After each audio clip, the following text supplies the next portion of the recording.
and welcome. I'm Mr. P here with Mr. Dave, and also we have a guest with us. He's kind of an honorary geeky guy himself. Mr. Jethro's here. Hello, Jethro.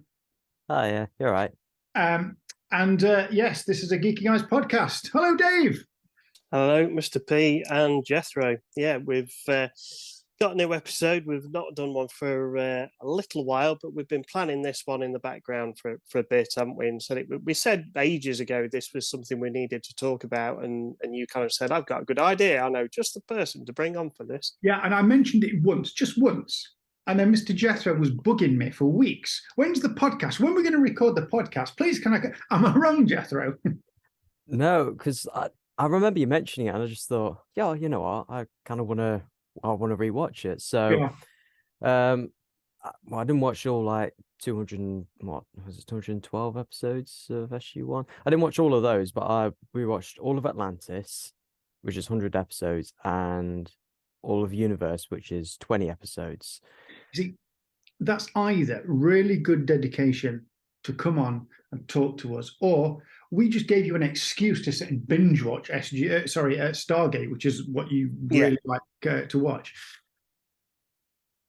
Yeah, that sounds about right. Works either way. Works for us. Yeah, it works for us. And as I've just said, this is because we've not said yet, although it is in the title. We're talking about the Stargate world or universe, not just the TV show, but the whole franchise. The whole Stargate. pantheon. Yes. Yeah. The whole group of shows. There ought to be a word for a group of shows. You know, you get like a murder of crows. There ought to be a word for like a group of TV shows that all fit together. Yeah, I'm sure there probably is one. We're just not aware of it at the moment. Should make one. A reel. No, not a reel. We'll have to think about it. If you think about it during the podcast, shout it out and we'll try and use it. So it's been a while since we've been online and done a podcast, Dave. It's kind of, we're just into the new year now. We've had Christmas and the new year, and then we started the new year, and I got a cold. I got that flu at the beginning of the year, and then I got it afterwards. Oh, so it was. Yeah, it's been a slow start to the year production wise. But now we're back on it. We're back on it with a vengeance. Back on it. Back on it. Although you're on brand today, you're wearing the Geeky Guys top. I'm not. I went out for dinner earlier, so I'm still wearing my shirt. Still in the old shirt and waistcoat attire. Yeah, but anyway, hey ho, here we are. So let's talk about Stargate now. Jethro, as a bit of an honorary geeky guy, because we have conversations all the time as well, very much like me and Dave, and it ends up being this big conversation about geeky things. And I didn't realize till when we first started talking about it that you're kind of like we are with Star Trek. You've seen all these shows, you watch them repeatedly, you know a lot about them. So who else were we going to invite on and talk about it? Yeah. Well, for those people that are out there that haven't really watched it, now I must admit, you're here, Jethro, because me and Dave aren't very good with Stargate at all. We've not really watched it, despite you lending me weeks ago the full box set with them all in. And I still haven't. In fact, you came over to Geeky Guys HQ, Jethro, with the express intention of getting me to watch an episode just to try and talk me through it. And it was quite late at night. I actually fell asleep. It's not good. And I kind of woke up at the end and it was like, oh, have I missed it? And he was like, yes. Well, the alcohol wasn't involved as well, was it? Yes. Yes, tiredness and alcohol. It's a heady mix. It is. Literally. Today, I actually did acquire a borrow of the actual Stargate movie. Yes. We'll talk about very briefly in a short while. Sorry, Jethro, you were going to say something. To be fair, like I thought, okay, this episode is probably a good one to get you into.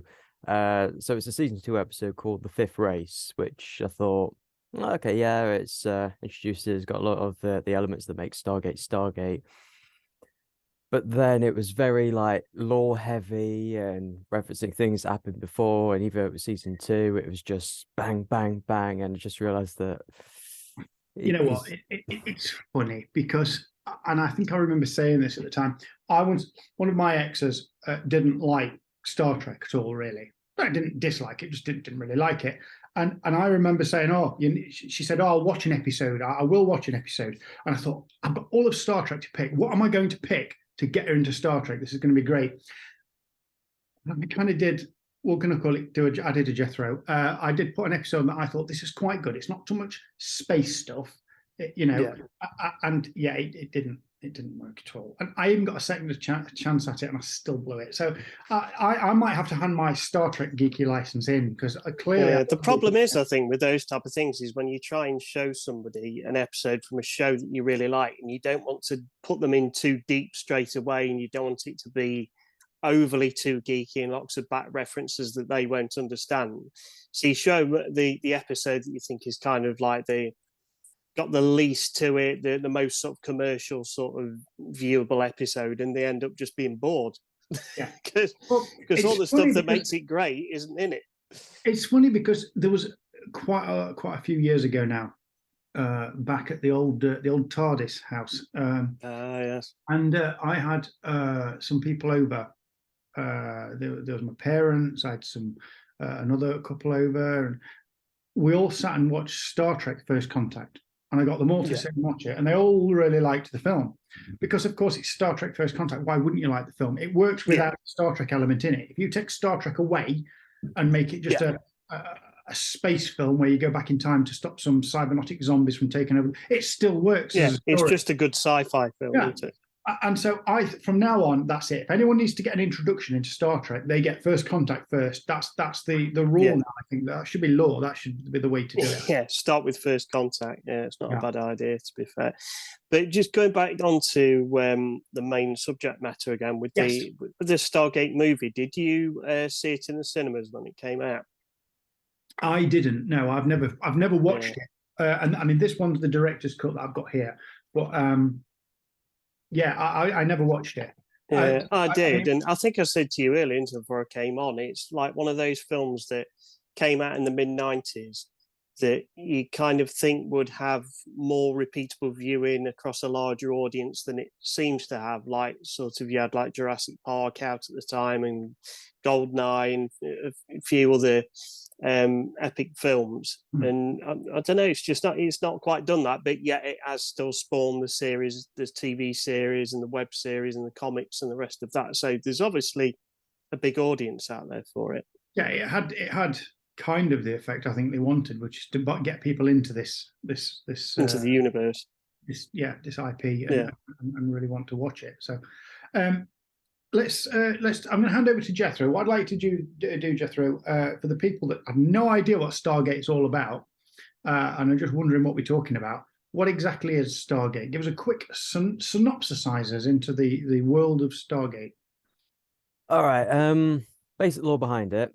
1936 or 37? But anyway, in Egypt they dig up this big ring like object, and they're like, well, don't know what this is about. Like, what does this do? And like for a while it just sort of like got like locked away, and then people like theorized that maybe it's a device for transportation, like it has a wormhole that puts through it. And that's like the premise of the 1994 film. Like the Air Force have the Stargate, and they're just trying to find out, like, okay, we know it does this, yeah, we just need to like connect it. And so they've opened one end of the door, so to speak, in the film. I've not watched the film, but have they done anything with it so that they know it's an actual portal of any kind? They make it spin, right? But that's about it. They just need that last code, and then they hire this sort of in the real world, we'll probably think of him more as a conspiracy theorist, Daniel Jackson, who goes on about like the whole like ancient aliens, and like, all the pyramids were landing pads for aliens. And well, he's right, because that's like the premise of the series. But he gets hired, and he finds, all right, this is the key. This is the point of origin. Like every Stargate has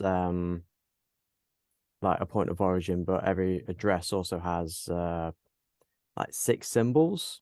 So Right. when it rotates, you get the chevrons that lock. Like the first 6 are it's almost like a phone number to another Stargate. Yeah. And the 7th is like the I guess you call it the dial out code. Right. Okay. Like you press a number to dial out and whatever.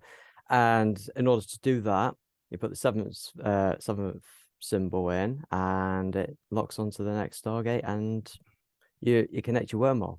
And Daniel Jackson does that, and they connect to this planet, and they go through, and it's led by someone called Colonel O'Neill, who is played by Kurt Russell.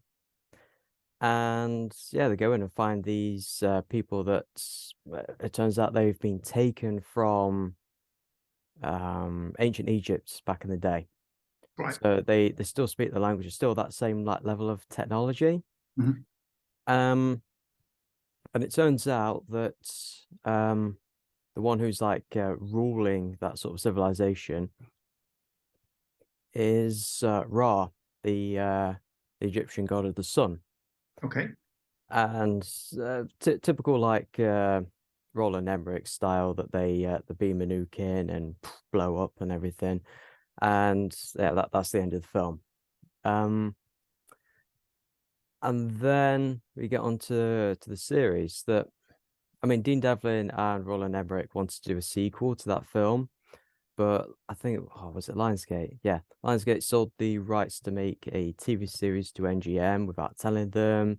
There was some animosity there. They went on to make Independence Day, while MGM decided to make the TV series that is called Stargate SG-1.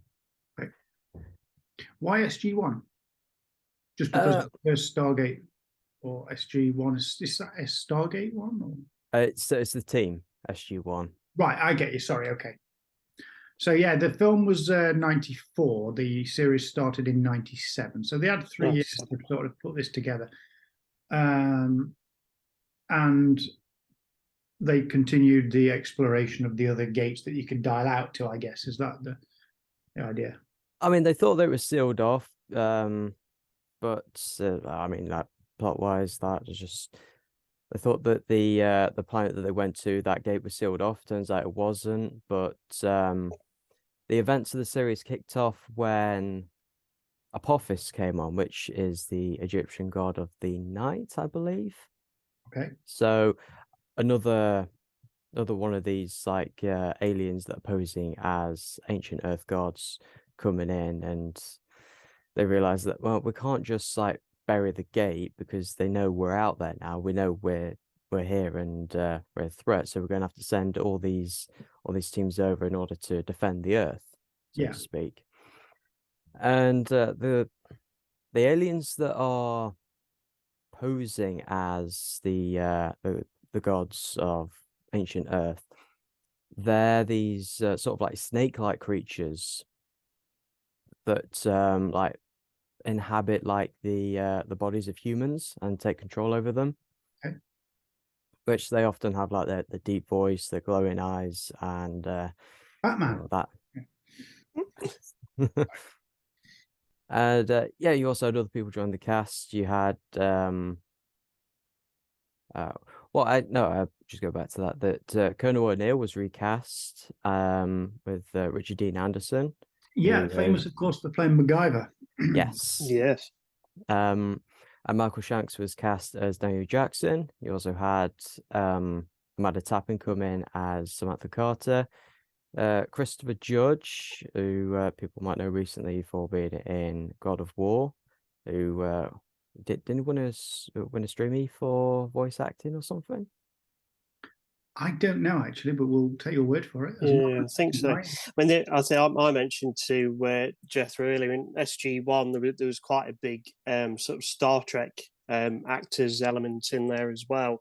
I mean, you had Marina Sirtis, Robert Picardo, John Delancey, Jolene Blaylock, and also like Erica Durance from Smallville.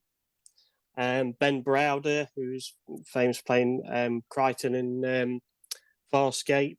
Julian Sands, Beau Bridges, Lexa Doig, who's been in a lot of geeky TV and films. I think she was in Andromeda. Xena and Lex. Romy in Andromeda, didn't she? Actually, Yeah, you might be right. Romy bot from Andromeda, not Andromeda. Yeah, Andromeda. She played the android, the AI. Yeah. Claudia Black, also from Farscape. Ronnie Cox, who is Captain Jellicoe. He was a like recurring villain in SG1 as like the senator trying to get in the way and shut the program down. Right. Okay. That sort of thing. Who else? I was there, Amanda Tapping as well, who's been in a lot of good geeky shows as well. It's funny actually because I mean, Jethro, you were kind enough to send me a few notes, and it's quite funny because we did talk about this the other day as well. You said Amanda Tapping actually did a Worf, which I thought you said that to me, and I was like, "What do you mean? What she did? What do you mean she did a Worf?" And what you meant was she went from one series into one of the other ones. Worf, of course, went TNG to Deep Space Nine, and of course, she went the first one to don't tell me. Tell me. Atlantis. That's it. Thank you. SG1's I couldn't remember what the A stood for on the notes for a second there. Yes, it says doing a Worf, and then you said when she left, Robert Picardo came in playing obviously the. Yeah, he's the only one to have like a starring role in both Star Trek and Stargate. That's pretty good at his Just while we're on that topic, actually, because Connor Trinier, Enterprise as Trip Tucker the Third, he also was in it as well. Was that a web series though? Or that was on Atlantis? Atlantis. It was in Origins as well, right? But it was in Atlantis from seasons 2 to 4, 2 to 5, I think. Played Michael Kenmore, didn't he? Yeah. The Wraith that was genetically engineered to become human, just to undo the space vampireness of the Wraith.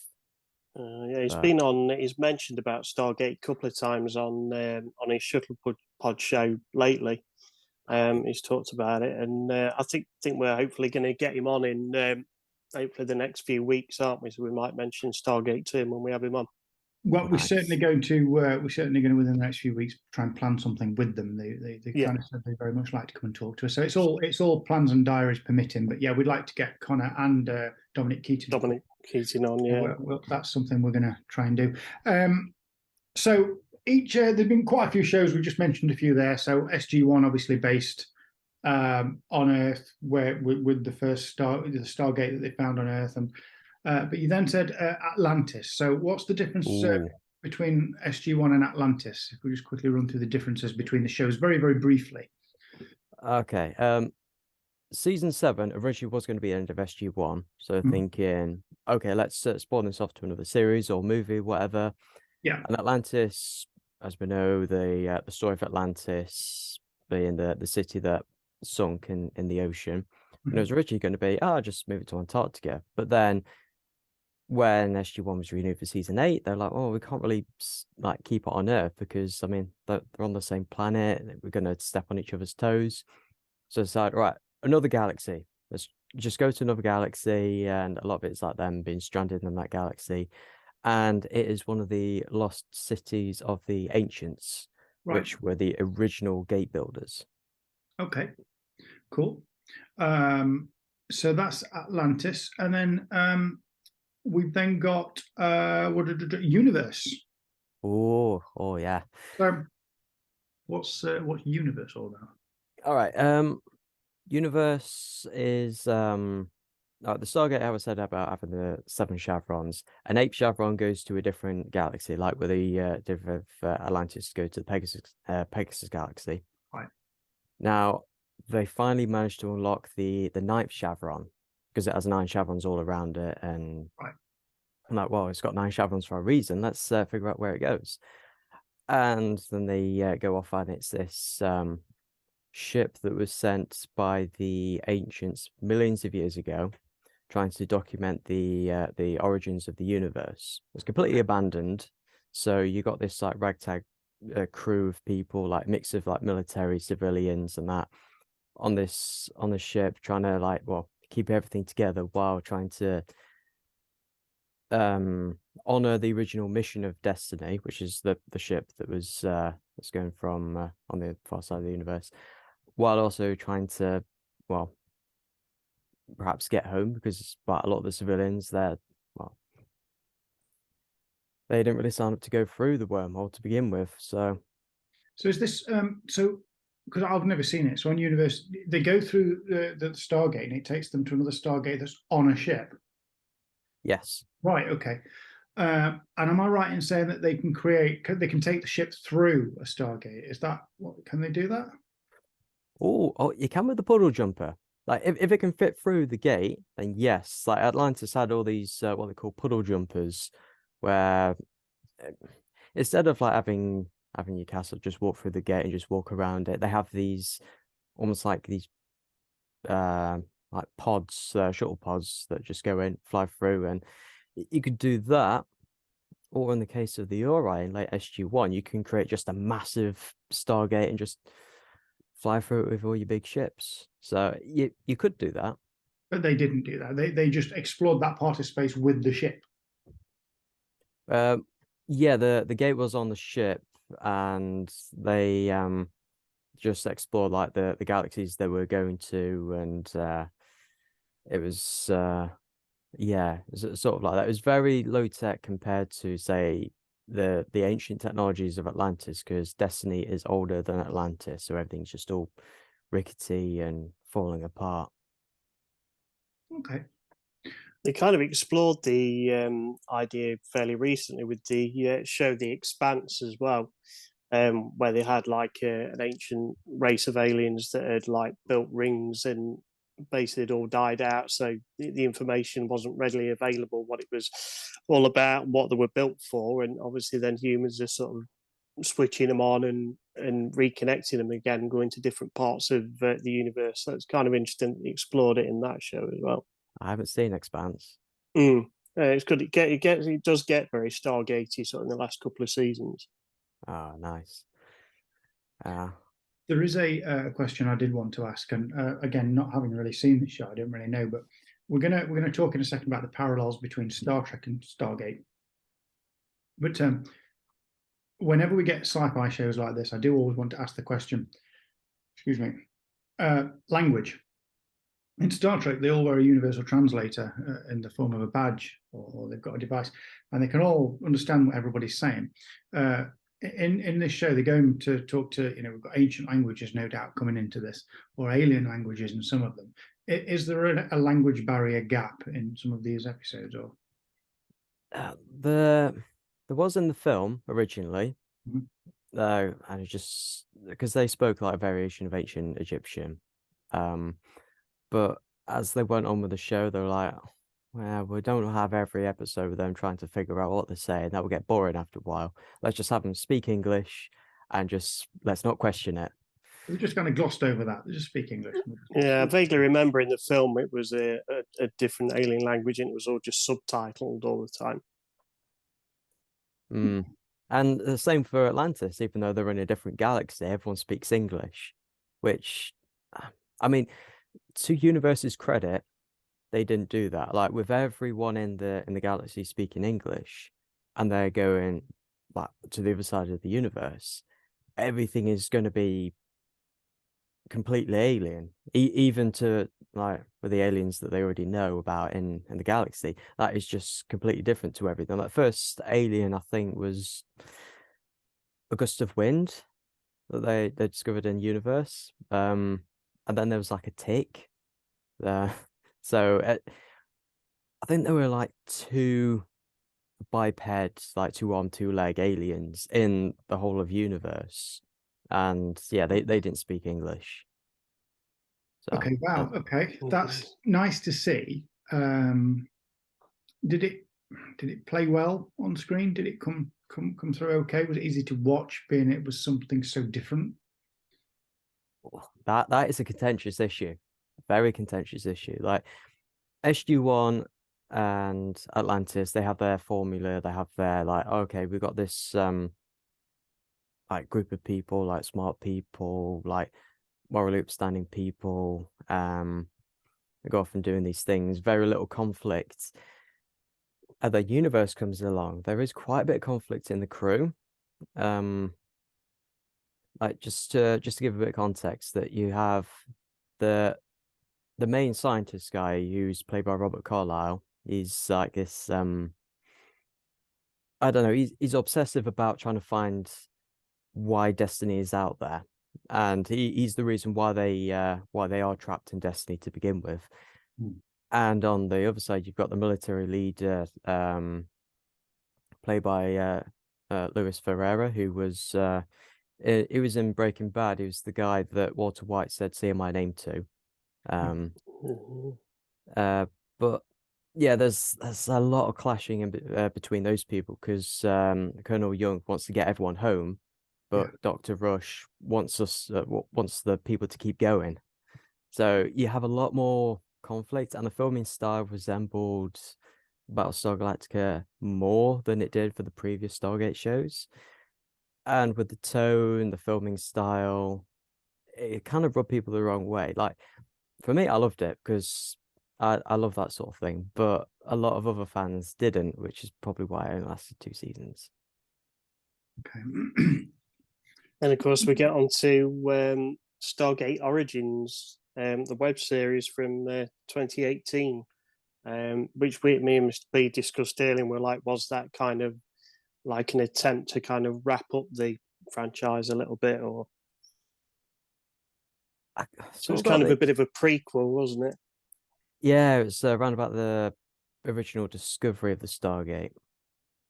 That yeah, I think it was sort of trying to get people more excited for more Go Stargate. back and sort of refresh their minds about this great thing they found and what they could do with it.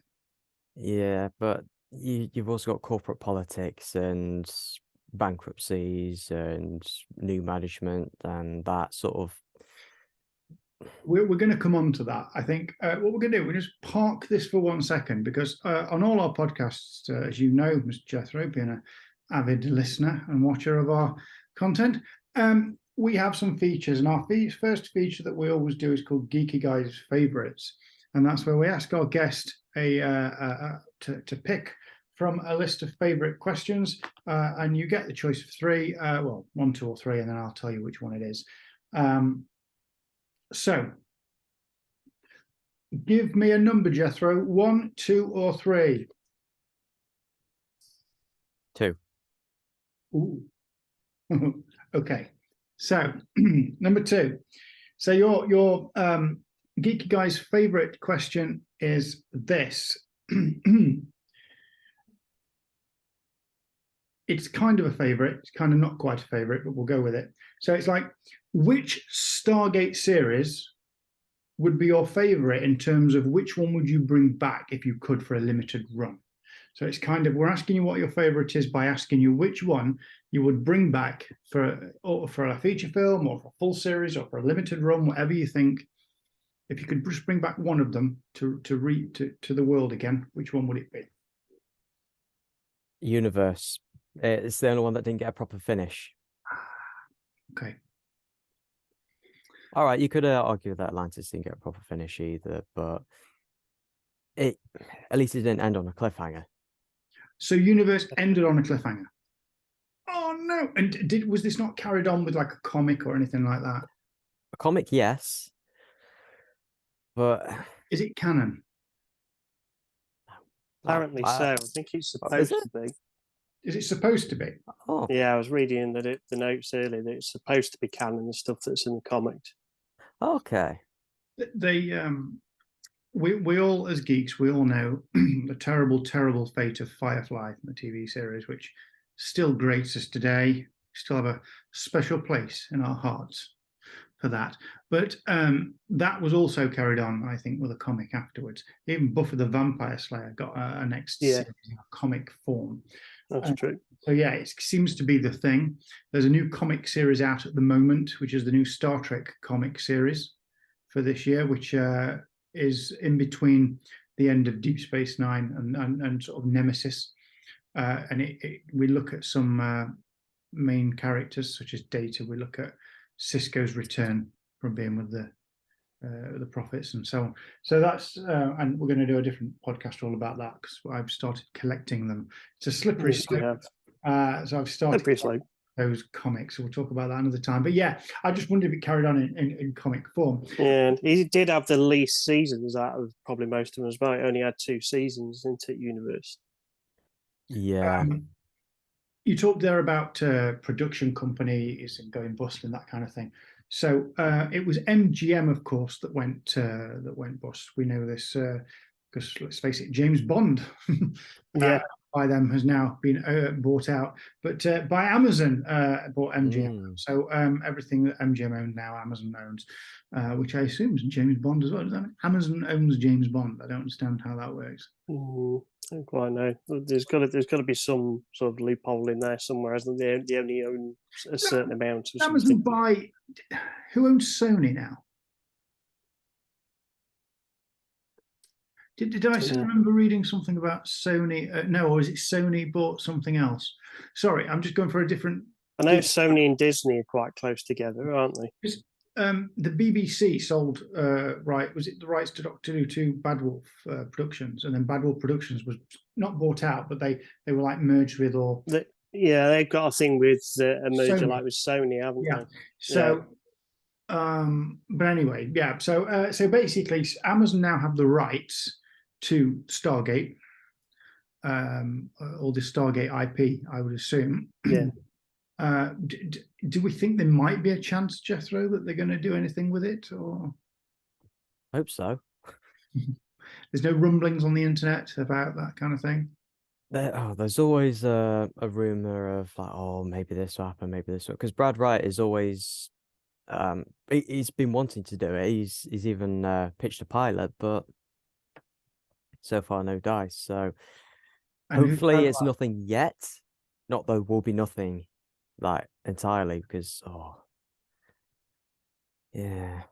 So who's Brad Wright? Sorry, he was one of the original like showrunners of Stargate throughout all its run. It was him and. It was the other guy.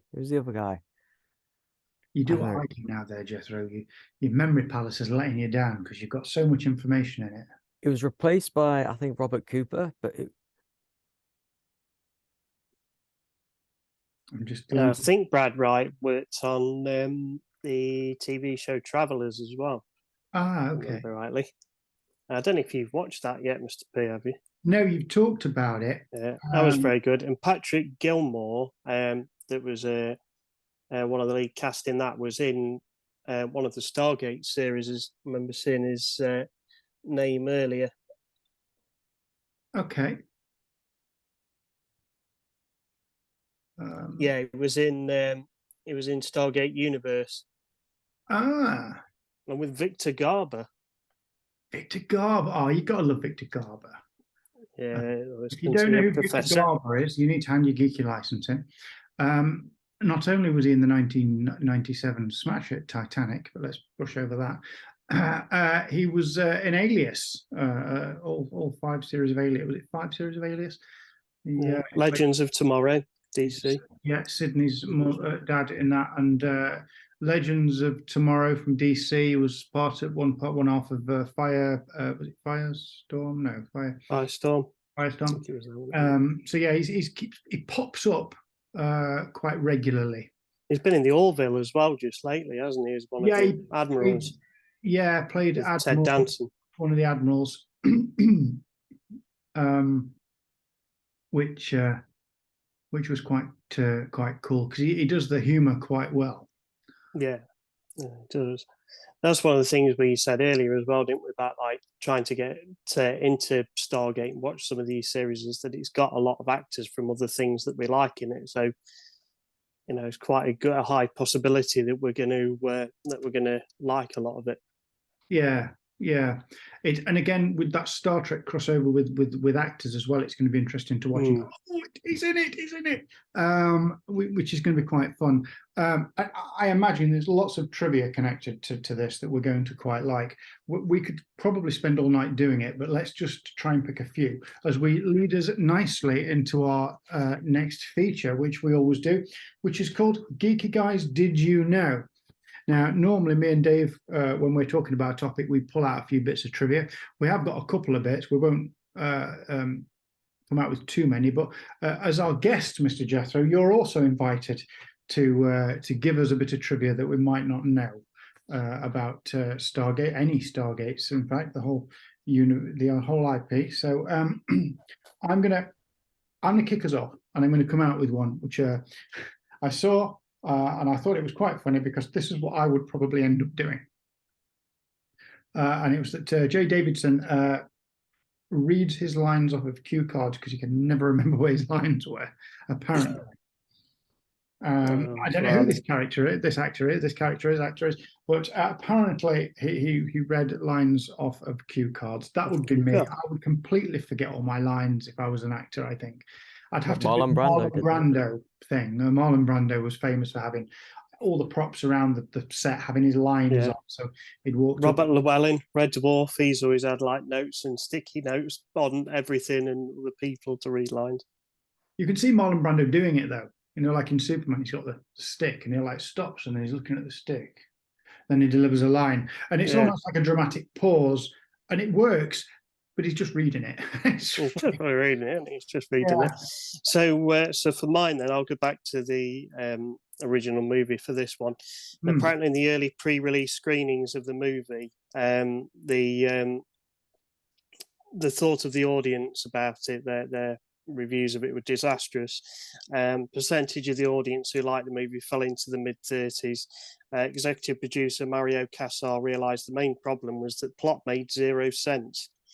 His solution was to have the raw characters' dialogue subtitled, which we mentioned earlier, and made into information that presented a clear storyline. When these changes were made, the subsequent test screenings produced an overwhelming majority of positive reviews, and this carried the movie into becoming one of the surprise hits of the fall of 1994. So audience liked it more when they knew what was happening. Basically, yeah. Yes. Dear. Yeah. Well, you would, wouldn't you, I suppose? You're watching something and you've got no idea what's going off. You're not really going to enjoy it, are you?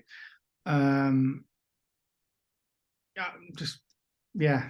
Well, there you go, I suppose. Apparently James Spader didn't like the script, but he did it for the money because it was a job. Yeah, I saw that. There was also another piece of trivia I actually saw, which was which I now can't find. It's on my screen. Oh yeah, just that obviously Richard Dean Anderson played the title role in MacGyver, and apparently Christopher Judge appeared in MacGyver in Live and Learn in 1990. Anyway, Mr. Jethro, have you got some fantastic trivia for us about Stargate? Yeah, the stock shots that were filmed of Cheyenne Mountain. This is SG-1 we're talking about. SG-1, yeah, which was where it's supposed to be set. They were filmed 10 days before the original pilot was aired. And there is I know you've told me this before, actually. There's a reason for this, isn't there? I think you mentioned that the military were not interested in really getting involved too much. Was that right? Well, or was that the film? Until they saw, I'm sure, am I right in saying that? And then they kind of explained what it was, and they said, "Oh, okay, then you can, Was it the way the military was going to be depicted in it? Yeah, the U.S. military are. There's this thing called the military entertainment complex, where the Department of Defense will supply equipment, locations, props, and consultants in exchange for then having veto powers on certain elements of the scripts. Right. They'll send every script to them in order to say, "Is this all right? Is this all right?" Usually it was fine, but a few things like, "Oh, that you need to reshoot this scene because like the uniforms are like your insignia is upside down. This would never fly here." So little things like that, just to like keep it like real, but also like make sure that the military is portrayed positively as well. But that also meant that they could A, keep costs down, and B, get stock shots outside Cheyenne Mountain. Which is owned by the military, in fact. Yeah, it's at the time it's where NORAD is at the moment. I think it's where one of the bases for Space Force is. Right. Steve Carell, yeah. Which got cancelled after 2 series, and another Netflix show that got cancelled after 2 series. What is the old Netflix 2 series? I mean, that happens a lot, I think, with the military and like with the Army and US Navy, with TV series and films, that they'll look over scripts and then say whether they're willing to assist, whether they're willing to help out or not. You know, and they do have quite a big say over, I was just then, about how the military are portrayed and how things are done, so it matches the real world a bit. It's not just the military. I mean, you get like police forces as well, and they're going to protect their image.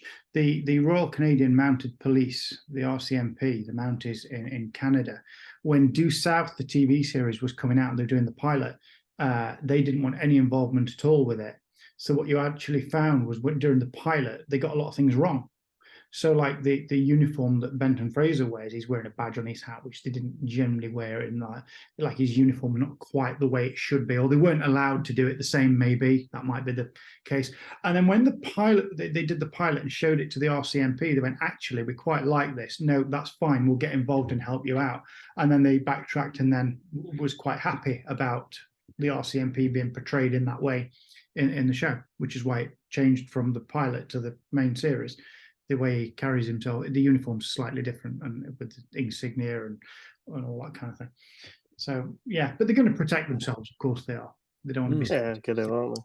And just to add on that, the Independence Day, the military refused to help them with that because they didn't want the public to think that the military couldn't defend them against aliens, which is something like, it sounds silly, but I mean, you compare like Independence Day to Stargate, that yeah, okay, especially at the beginning of the series, that they didn't really know what they were doing. It was more like something they're trying to do was like early NASA exploration, that you have the best and brightest people thrust into these really like weird and difficult situations and then coming out on top.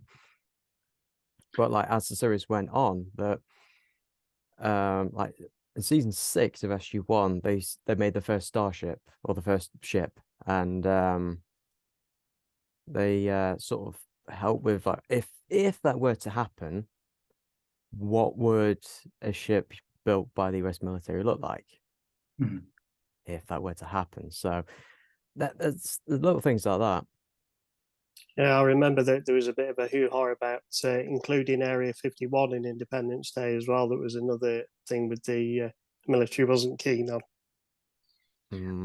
No, you can see why. I mean, Area 51 is probably one of the most, and still is today, one of the most protected pieces of military real estate in the US. I mean, they test every single brand new jet, whether it's stealth or fighter, all goes to Area 51 in Nevada to test, and they've done that since way back, which is why you got the sort of high-ranking people saying, yeah, I've seen a UFO. You haven't seen a UFO. You've seen an experimental aircraft that your government won't even admit that they've got.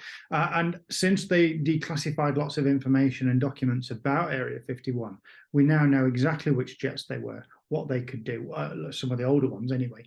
And people are now able to come forward and say, yeah, we were flying higher and faster than anything ever produced. That's why pilots were saying, oh, I've seen a UFO, because they didn't think anything could go higher than them. You know, they had the Bluebird and things were flying the entire length of the US within a single night and then going back again. The pictures from like Russia and places like that was just the photographs that they could get back then were just immense. I mean, just imagining now what they can do is just ridiculous. But yeah, no wonder Yeah. they protect that sort of thing, obviously. And I think the other thing is now as well, the funny thing is it's become sort of that popular in pop culture now and in the news and everything that they're probably having to move some of the secret testing to other places and other bases now because it gets that many people going there. And the area itself has looking at it. expanded in terms of what's restricted. Now you can't go anywhere near it. It's still most secure location. They Yeah. know when satellites are coming over because they can see them. So it's still secure. It's still, where else are you going to do it? Even back in the day, they knew when satellites were coming over or reconnaissance. They would track it. They would even put out fake outlines on the floor of different configurations of planes to confuse the Russians or whoever were looking, to put them off actually what they're actually doing. They have I know it's not quite a Stargate, but they have a large pole, Area 51, which they mount the aircrafts on. And it's to test things like, it's to test how it flies and how stealthy it is. That's how they test it. And every aircraft goes on this pole and is tested to see how stealthy it is to radar. They bombard it and try and see how it appears on radar. And that's still there. So they had to time putting things on that pole with when satellites came over, so you couldn't see what was on it, which is bizarre. It's madness, absolutely madness. Worth a watch. There's a documentary about it. It's worth a watch. Yeah, there's one called World War Weird as well. That's quite good. It tells you like all the stuff that was either done or planned in wartime, like new technology and out of the box thinking. There was loads of weird and wacky things that were tried. That's a good series to watch as well. So, Mr. Jethro, go on, give us another piece of trivia. Oh, to follow on your Area 51 thing, how about there's little green men, sort of like the whole Roswell 1947 sort of thing. Well, in Stargate, that species is called the Asgard. Right. Now they're like the one alien species that's actually friendly to humans, which, considering like you've got like parasites that want to like wrap around your brain, you've got in the Pegasus Galaxy, you got the Wraith, these space vampires want to suck all the life out of you. You kind of need all the Stargate make the one alien that looks like the stereotypical alien that you find at Area 51, the friendly ones. Yes. Which I mean is the irony there, which is I wouldn't be me if I didn't bring this back to Star Trek. So there's an episode of Deep Space Nine called Little Green Men where they go to Roswell in the 40s, and it's Quark and a few and Ram from Deep Space Nine, and they end up using this orb of time and it ends up sending them back with Odo. So they end up being aliens at Roswell running around, which is hilarious because we talked about the Universal Translator. Of course, they didn't have them back then. So they were talking in Ferengi and they don't understand what they're saying in it. That's a really fun episode if you ever get Yeah, that's good. So again, just back to Roswell and aliens, although they're not really the little green men running around helping you. It's Quark, so he'd probably con you out of all your life savings before he left. Armin Shimmerman was in Stargate as well. Say that again, sorry? Armin Shimmerman was in Stargate. Ah, okay, so Quark yes, he was. Or Principal Snyder from Buffy the Vampire Slayer. You're going to go there. Yeah. Yeah, Cool. Donna Davis. Another Star Trek Stargate crossover. Donna Davis, yeah, another big name. Yeah, because he originally worked with Richard Dean Anderson on MacGyver as a stunt double for. So I keep forgetting his name. You know it. Donna Alcar, Donna Alcar, I think it was. We talked about this the other week, didn't we? Actually, Jethro. Yeah, and he plays MacGyver's boss at the Phoenix Foundation. The name's gone out of my head now. Thornton, I think it is. If my memory palace serves. Yeah, he played the stunt double for Donna Alcar, who played MacGyver's boss, Thornton, at the Phoenix Foundation, the one that sends him on these missions. Yeah. And he was on about Jay Davidson earlier, Mr. P. He was saying didn't know where he played. He actually played Ra. Ah, okay. And apparently he didn't want to take the role when it was originally offered. So he'd had an awful time filming The Crying Game a couple of years before. Right. So he didn't want to just say no. So he just made what he thought would be like out of the flipping world crazy sort of wage demand and asked for like $1 million. And it backfired on things. They went, all right, then, paid it him. We had to do it. Well, I wouldn't say it backfired. I'd say he went, Yeah. oh, okay, well, then. Yeah. All right, if you're going to give me that amount much, of I'll money, do it. I'll do it. I'll do it with a contract. But yeah, he wasn't that keen at first. But yes, when they accepted his silly $1 million demand, it got sounded like a better job opportunity. To be fair, look, if there's people out there that want to make any kind of television or film production and they want the Geeky guys to appear, we are very picky, but you pay us $1 million, chances are we'll probably say yes. It's like Nicolas Cage, isn't that his thing? If you give him $1 billion, that it'll be in anything. And he has been quite regularly at the moment in quite a lot of B movies, to be fair. Did you know as well that David Arnold, who's composed obviously some of the Bond music, and the sort of last 10, 15 years, he was brought on to do the music for Stargate and Independence Day and Godzilla for Roland Emmerich and Dean Devlin. And he apparently was working as a clerk at a record store the time when they hired him, and he got very limited experience. So it was a very big risk to hire him. He'd been recommended by somebody they respected, so they gave him a go. Paid off. Yeah. Oh, and the series that was composed by Joel Goldsmith, who was the son to Jerry Goldsmith, who we know, of course, who did Star Trek. Another link. Star Trek. All links back. Stargate, yeah. TNG did all the themes to TNG, Jerry Goldsmith, and some of the films before, I think, actually. And Voyager.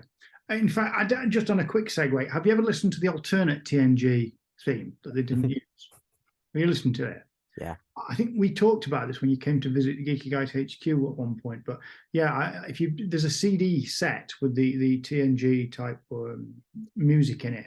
I have it somewhere. I'll try and dig it out. But on there is the alternate theme that we're going to use. So it starts off the bit where you get the planets, and it gets quite slow, and then you get the Enterprise. Just before it goes into the there's a different one. And it goes and it's completely different. And I'm like, I like it, but I think they played it right. I think keeping the music from the movie theme that ran through the original movies was better. I think keeping that arrangement of that was better rather than changing it. But anyway, that's another complete segue. It's got a feature film. It's got many TV shows. It's got actors that have been in Star Trek and Stargate. They are not mirror images, but they're certainly close companions in terms of that. And we need to watch it. I think that's what we've established through this podcast, Mr. Dave. And I'm sure Mr. Jethro is going to be bugging me now.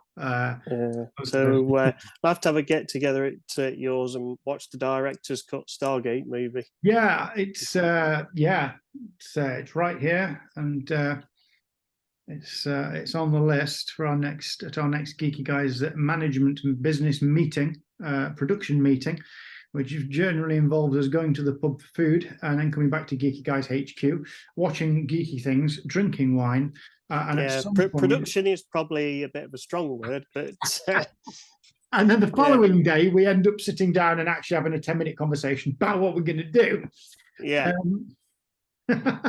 Unfortunately, we just seem to have had food, had wine, watched TV, and not done anything. So we better do something now. So I think it's only fair that we invite Mr. Jethro to come along as a Stargate expert to help us with this film when we do that. So it's pub, food, beer, and Stargate. Okay, and Jethro can do the DVD commentary.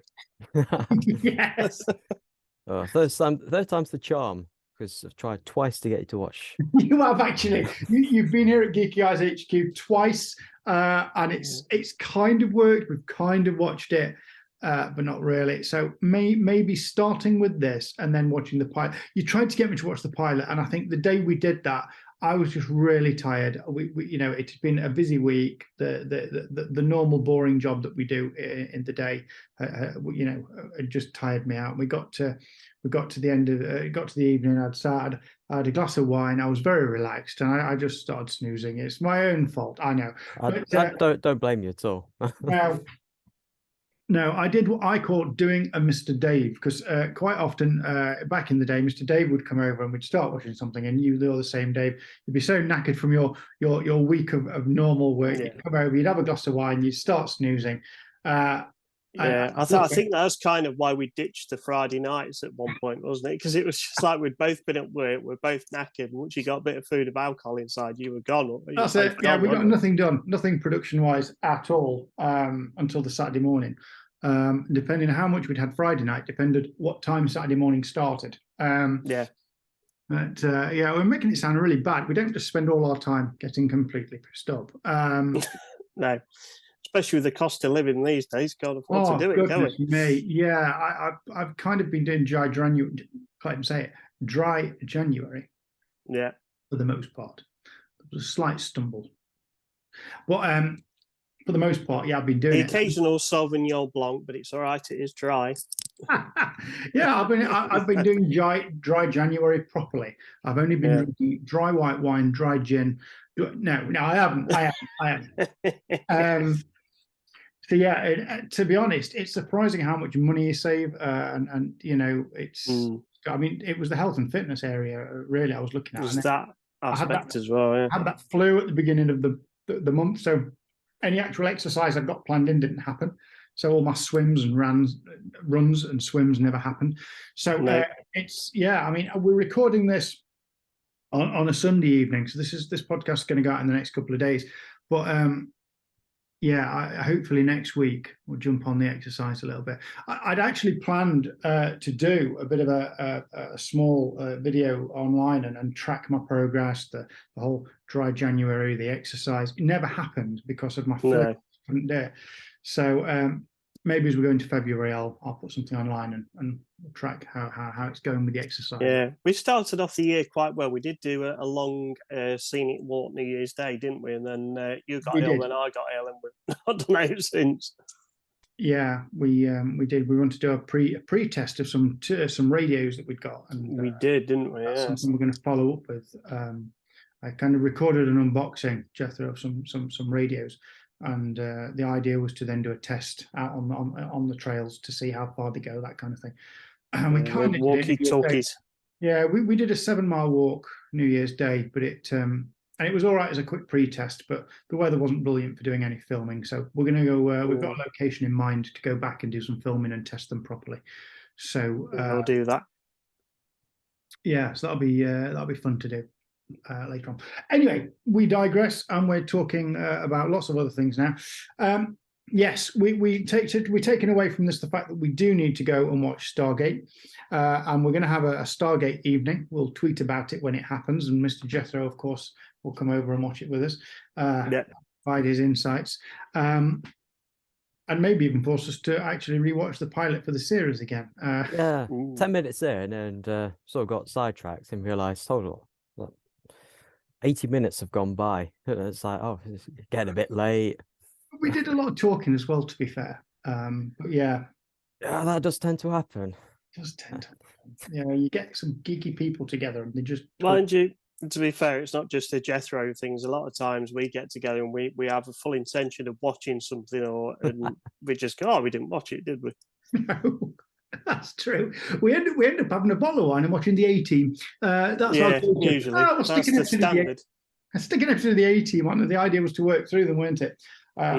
We kind of, Well, to be fair, we got let down by the internet, didn't we? We got 3 series pretty much done, just about 2 series. And then when we got into series 3, we were struggling to find them to watch them, weren't we? Yeah, they went off where we'd normally watch them from, but it's all right now because they're back.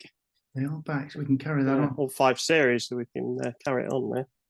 I had all 5 series at one point on DVD, but never mind. Anyway, right. That's the advantage of having it on DVD, isn't it? Sorry? That's the advantage of having it on DVD. Because Stargate, where you can watch it, I don't know if you can watch in the UK on any streaming site, but I got them on DVD. So Amazon Prime, I think, but you have to pay extra for it. Yeah, they kind of show you something free for a while, then they put it on buy or rent, which is really naughty. And what's the the point thing of with that? streaming media is people have assumed, well, it's on there, so I don't need to buy it. And we found out recently that that's certainly not the case. I mean, my DVD rack is just jam packed full of box sets and things. Because back in the day, before lots of streaming media, I used to buy them, every series. So I've got lots of rows of series of things. All there ready to go. Me, myself, and Dave, we've exchanged gifts at Christmas and things where we've given each other box sets. And it's nice to have them. I still think it's nice to have them. What happens if your internet goes down? Exactly. It's not really going to help you then, is it? You know what I mean?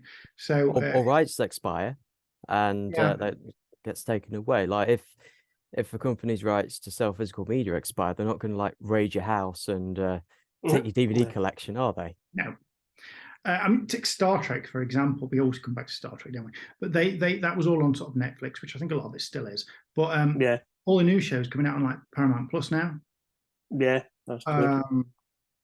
So if you haven't got a Paramount Plus login, you're stuck. And it would be at this point, with cost of living here in the UK at least being quite an issue at the minute, and all around the world, money's tight for everyone. I think, you can't be paying out every month for Netflix, for Amazon Prime, for Paramount Plus, Now TV if you've got it, and all the other ones that are more. You got HBO Max, haven't you? HBO Max, the regional ones to more sort of America as well. You can't buy all of these things. You'd be paying out 60, 70, 80 pounds or dollars a month just on streaming stuff. It's like the exclusivity with Netflix with Titans has ended now, and although they've still got the 3 series on there at the moment, the 4th series is on HBO Max, and you can't watch that anywhere else, only on there. Yeah, it's unless you know a website. Do you think at one point in the future we're going to end up with sort of one large online internet sort of repository of things that you can just watch? Rather than lots of streaming sites, these films that depict the future, and there's like a large network that you can just access and get stuff from.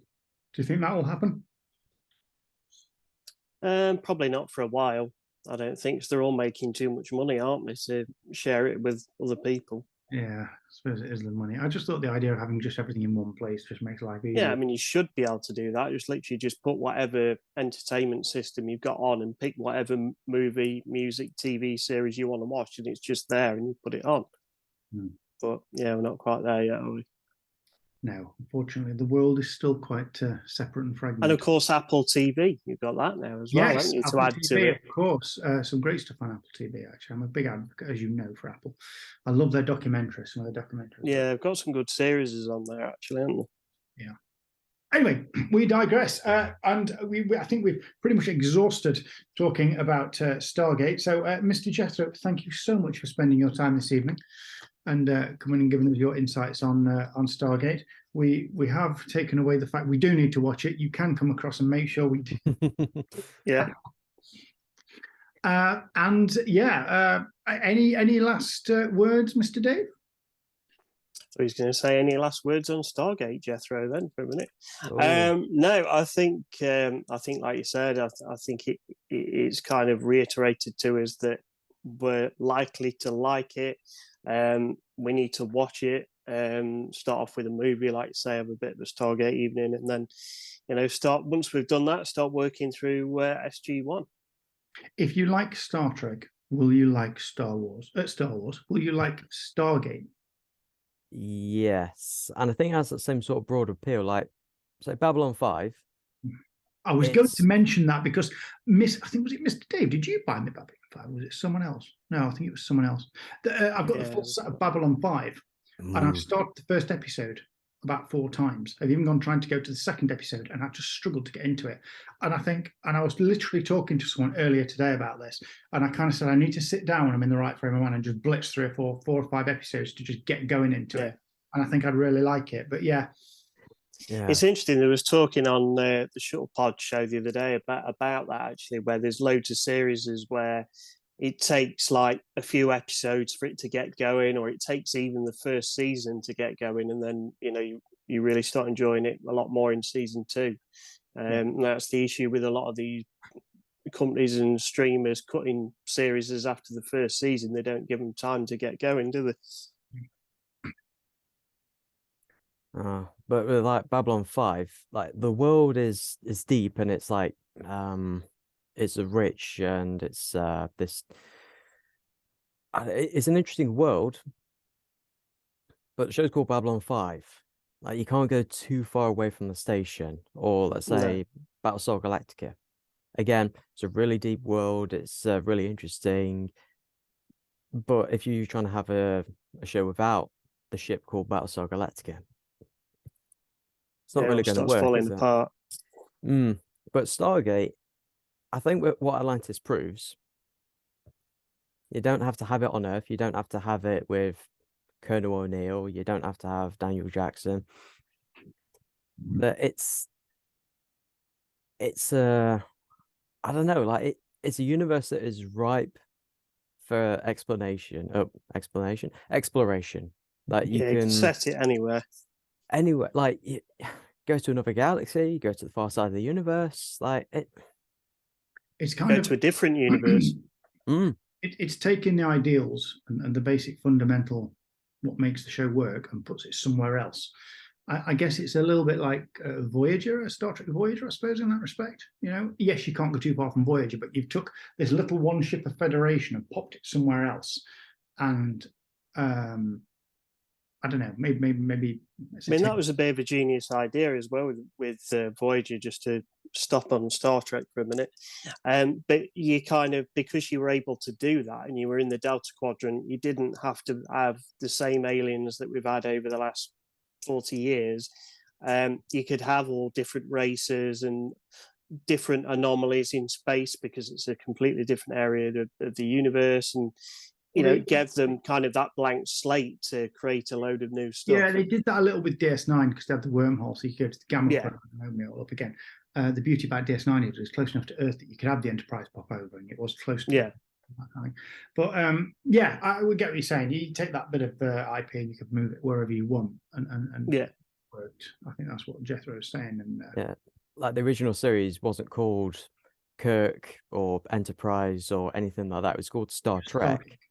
So you're not married to any one particular thing. You can go forward 100 years, go back 100 years, like tell what stories you like. And I think Stargate has that same thing, that all right, you have the Stargate, which is this thing, but it's the thing that gets you from place to place and connects everything together. So I'd say it works, and it's Star, 4-letter word, so there's that as well. I mean, you could have like quite a good Stargate prequel where you could go like to the distant past when like the gates are first being built and set up, and that'd be quite an interesting story to explore. Oh, it would be, wouldn't it? Yeah, I'd like to see that. We should write this down. Yeah, well, you know what happens? We mention it in about three months' time. It'll be on Nerdist, Stargate prequel green lit. We said this. We said bring Henry Cavill back as Superman. They did, and then they took him away, and we're still dealing with that. But we'll see how that goes. Anyway, Ghostbusters with the original team. So yeah, sorry. Thank you. We were saying thank you to Jethro, of course, for coming on and spending his time talking to us. I'm sure we'll catch up with him again very soon. Thank you, everybody else, for listening and watching. And we will be back very soon with a little bit more content and our planning, despite us telling you how our planning goes normally, our planning for our next series of our podcast is progressing quite nicely. So keep tuned to our socials to find out what's happening with it. Yeah, and, what's all going on. Yeah, and we'll see you all very soon. Thanks for watching, guys. Bye. Bye. Bye-bye.